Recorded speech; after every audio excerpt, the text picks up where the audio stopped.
Pernah nggak sih kamu membayangkan bagaimana rasanya menjadi anak kecil yang harus jadi ahli matematika setiap kali mau makan?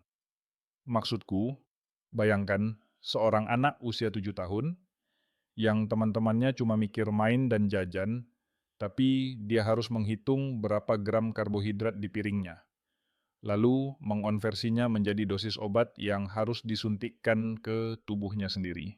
Setiap hari, seumur hidup. Itu gambaran yang sangat berat, tapi sayangnya itu adalah realitas sehari-hari bagi ribuan keluarga. Kita sedang bicara tentang diabetes tipe 1 pada anak. Dan jujur saja, ini topik yang sering kali disalahpahami. Orang dengar kata diabetes, yang terlintas langsung, oh pasti kebanyakan makan permen, atau orang tuanya nggak jaga pola makan nih. Padahal realitasnya jauh lebih kompleks dan sejujurnya lebih emosional dari itu. Nah, itu dia. Stigma itu kuat banget. Penyakit gula selalu diasosiasikan dengan gaya hidup. Tapi tunggu dulu, kita harus luruskan ini di awal. Apa sih sebenarnya yang terjadi di tubuh anak dengan diabetes tipe 1? Apakah benar ini karena mereka terlalu banyak minum boba atau makan coklat? Sama sekali bukan. Ini poin paling krusial yang harus kita tanamkan. Diabetes tipe 1 itu bukan penyakit gaya hidup. Ini adalah kondisi autoimun. Coba bayangkan tubuh kita punya pasukan keamanan, sistem imun, yang tugasnya melawan penjahat seperti virus atau bakteri. Nah, pada kasus anak dengan tipe 1, pasukan keamanan ini mengalami kesalahan intelijen. Mereka menyerang dan menghancurkan sel-sel beta di pankreas. Itu pabrik insulin kita. Jadi ini bukan soal pabriknya kelelahan karena kebanyakan gula, tapi pabriknya disabotase dan dihancurkan total oleh tubuh sendiri. Disabotase. Itu analogi yang mengerikan tapi masuk akal. Jadi, pankreas anak ini benar-benar berhenti berproduksi, tidak ada insulin sama sekali. Nol, berhenti total. Dan ingat, insulin itu kuncinya. Tanpa kunci insulin, gula dari makanan nggak bisa masuk ke sel untuk jadi energi. Gulanya cuma numpuk di darah jadi racun, sementara sel-sel tubuh kelaparan. Makanya, anak-anak ini sebelum didiagnosis seringkali terlihat kurus kering padahal makannya banyak, sering pipis dan haus luar biasa. Tubuh mereka sedang menjerit, minta tolong karena nggak punya energi, meskipun darahnya manis sekali. Wah, itu pasti momen yang traumatis bagi orang tua saat diagnosis. Tiba-tiba anak mereka yang ceria jadi lemas. Lalu dokter bilang, ini seumur hidup. Aku nggak bisa membayangkan rasa bersalah yang mungkin dirasakan orang tua, apalagi dengan mitos kebanyakan gula tadi. Betul, rasa bersalah itu musuh pertama. Banyak orang tua merasa gagal. Apa aku salah kasih makan waktu dia bayi? Apa ini genetik dari keluargaku? Padahal pemicu autoimun ini seringkali misterius. Bisa virus, bisa faktor lingkungan, tapi yang jelas bukan salah orang tua. Tapi tantangan mentalnya baru dimulai di situ. Setelah diagnosis, mereka harus menjadi pankreas buatan bagi anak mereka. Pankreas buatan, maksudnya mereka harus mengambil alih fungsi organ itu secara manual. Tepat sekali, orang yang sehat punya pankreas yang bekerja otomatis, seperti autopilot pesawat canggih. Gula naik sedikit, insulin keluar sedikit, presisi. Nah, pada tipe 1, sistem autopilot itu rusak. Orang tua dan anak harus menerbangkan pesawat itu secara manual. Mereka harus cek gula darah, ditusuk jarinya, bisa 7-10 kali sehari. Lalu hitung makanannya, hitung aktivitas fisiknya. Kalau anak mau main bola, dosis insulin harus dikurangi. Kalau anak lagi stres mau ujian, gula darah bisa naik sendiri, jadi dosis harus ditambah. Salah hitung sedikit, pesawatnya bisa jatuh. Gila, itu beban kognitif yang luar biasa. Maksudku, kalau kita salah hitung kembalian belanja, ruginya cuma uang. Kalau mereka salah hitung insulin, Taruhannya nyawa. Kalau insulin terlalu banyak, mereka bisa hipoglikemia. Gula darah drop drastis. Anak bisa kejang, pingsan, bahkan koma dalam hitungan menit. Kalau insulin terlalu sedikit, gula darah melambung tinggi. Jangka panjangnya merusak ginjal, mata, saraf. Jadi bayangkan, orang tua ini tidur dengan satu mata terbuka. Mereka selalu waspada. Nggak ada hari libur dari diabetes. Nggak ada cuti. 24 jam sehari, 7 hari seminggu. itu yang sering orang lupa. Kita melihat anak itu lari-lari, kelihatan sehat, tapi di balik itu ada manajemen mikro yang melelahkan. Tapi, ngomong-ngomong soal teknologi, sekarang kan zaman sudah canggih. Aku dengar ada alat yang ditempel di lengan, jadi nggak perlu tusuk jari terus. Apakah itu membantu meringankan beban pilot manual tadi? Sangat membantu, tapi tidak menghilangkan beban sepenuhnya. Alat itu namanya CGM atau Continuous Glucose Monitor. Itu seperti sensor kecil yang ditempel di kulit, dia kirim data gula darah real time ke HP orang tua. Jadi orang tua bisa lihat grafik naik turunnya gula darah anak tanpa harus melukai jari mereka setiap jam. Ada juga pompa insulin, alat kecil yang nempel di badan dan mengalirkan insulin terus-menerus.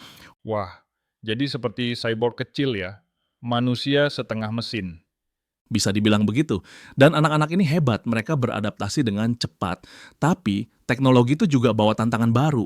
Bayangkan anak remaja yang lagi masa puber, pengen diterima teman-temannya, tapi ada alat yang menempel di badannya yang kadang bunyi bip-bip kalau gula darahnya nggak stabil. Ada rasa malu, ada rasa kenapa aku beda. Di sini aspek psikologisnya main banget. Diabetes tipe 1 itu penyakit fisik, tapi dampaknya ke mental itu masif. Ini menarik. Kita bicara soal identitas. Bagaimana penyakit kronis di usia dini membentuk karakter seorang anak? Apakah mereka jadi lebih dewasa sebelum waktunya? Ironisnya ya, mereka dipaksa dewasa oleh keadaan. Anak umur 10 tahun dengan tipe 1 seringkali lebih paham tentang disiplin, konsekuensi, dan tanggung jawab dibanding orang dewasa. Mereka tahu kalau mereka makan sepotong kue ekstra tanpa suntik, badan mereka akan terasa sakit. Mereka belajar mendengarkan tubuh mereka dengan cara yang sangat intens. Tapi di sisi lain, ada juga risiko burnout, namanya diabetes distress. Rasa lelah mental karena harus terus-menerus mengurus tubuh yang rewel. Dan mungkin ada rasa marah juga ya. Kenapa aku?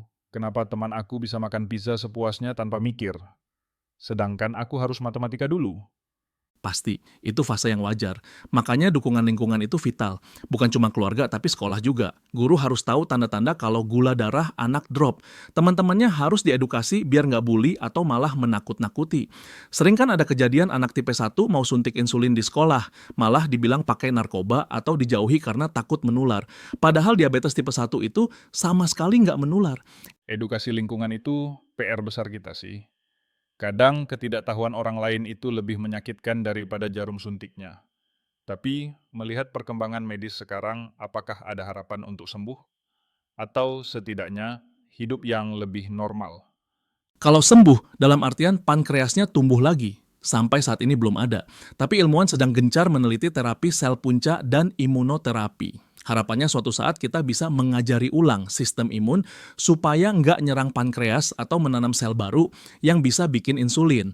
Tapi sembari menunggu itu, tujuannya sekarang adalah kualitas hidup. Dengan teknologi closed loop system di mana sensor gula dan pompa insulin bisa ngobrol satu sama lain dan ambil keputusan otomatis, kita makin dekat ke arah pankreas bionik.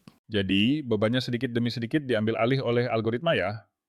Benar, biarkan mesin yang mikir matematikanya supaya anak bisa fokus jadi anak-anak. Main, belajar, jatuh cinta, bermimpi. Jangan sampai diabetesnya jadi judul utama hidup mereka. Diabetes itu cuma catatan kaki. Bagian dari hidup, tapi bukan seluruh hidup mereka. Itu poin yang indah. Jangan sampai penyakit mendefinisikan siapa mereka. Tapi, ngomong-ngomong soal biaya, kita nggak bisa menutup mata kalau manajemen tipe 1 ini mahal kan? Insulin, strip test, sensor canggih tadi, itu bukan barang murah. Itu realitas pahitnya. Ada kesenjangan akses yang luar biasa. Di negara maju atau keluarga mampu, anak bisa pakai sensor canggih dan pompa insulin. Hidup mereka hampir mendekati normal. Tapi di banyak tempat, termasuk pelosok Indonesia, masih ada anak yang meninggal karena ketoasidosis hanya karena ketidaktahuan diagnosis, atau keluarga yang harus memilih antara beli beras atau beli insulin. Akses ke insulin itu hak asasi manusia, seharusnya. Karena bagi mereka, insulin itu oksigen. Tanpa itu, mereka mati dalam hitungan hari. Ini menyadarkan kita bahwa isu kesehatan itu selalu beririsan dengan isu ekonomi dan keadilan sosial ya. Kita bicara teknologi canggih, tapi di sisi lain masih ada yang berjuang untuk kebutuhan dasar. Betul, makanya kesadaran masyarakat itu penting. Kalau kita semua paham apa itu tipe 1, kita bisa mendorong kebijakan yang lebih baik. Kita bisa menciptakan lingkungan yang lebih inklusif. Jangan sampai ada anak yang merasa terisolasi atau malu menyuntikkan insulin di tempat umum. Itu adalah tindakan menyelamatkan nyawa, bukan sesuatu yang harus disembunyikan di toilet. Setuju sekali. Jadi, bagi para pendengar yang mungkin punya kerabat, teman, atau bahkan anak sendiri yang baru didiagnosis, apa pesan terpenting yang bisa kamu sampaikan? Di tengah badai diagnosis awal yang menakutkan itu, Pesannya sederhana, you are not alone. Kalian tidak sendirian. Awalnya memang terasa seperti dunia runtuh, seperti harus belajar naik sepeda di atas tali. Tapi percayalah, manusia itu makhluk yang sangat adaptif. Anak-anak dengan tipe 1 bisa jadi atlet profesional, bisa jadi musisi, bisa jadi pemimpin dunia. Lihat saja Theresa May, mantan PM Inggris, atau Nick Jonas. Mereka hidup dengan tipe 1. Pankreas mereka mungkin berhenti bekerja, tapi mimpi dan masa depan mereka tidak harus berhenti. luar biasa. Jadi, kuncinya adalah penerimaan, edukasi, dan adaptasi. Pankreas boleh manual, tapi semangat hidup harus tetap matik. Tancap gas terus. Hahaha, analogi yang bagus. Betul, semangatnya harus turbo. Dan bagi kita yang sehat, tugas kita adalah berhenti menghakimi isi piring mereka dan mulai berempati pada perjuangan tersembunyi mereka. Sebuah pengingat yang sangat kuat. Kadang pahlawan itu nggak pakai jubah, tapi pakai sensor glukosa di lengan dan membawa jarum suntik di tas sekolahnya. Terima kasih banyak atas wawasan yang membuka mata ini. Ini bukan sekadar soal gula darah, tapi soal ketangguhan manusia. Sama-sama, senang bisa berbagi perspektif ini. Semoga makin banyak orang yang paham bahwa anak tipe 1 itu pejuang yang tangguh. Bagi teman-teman pendengar, semoga obrolan ini memberi perspektif baru. Sampai jumpa di episode berikutnya. Tetap sehat dan tetap peduli.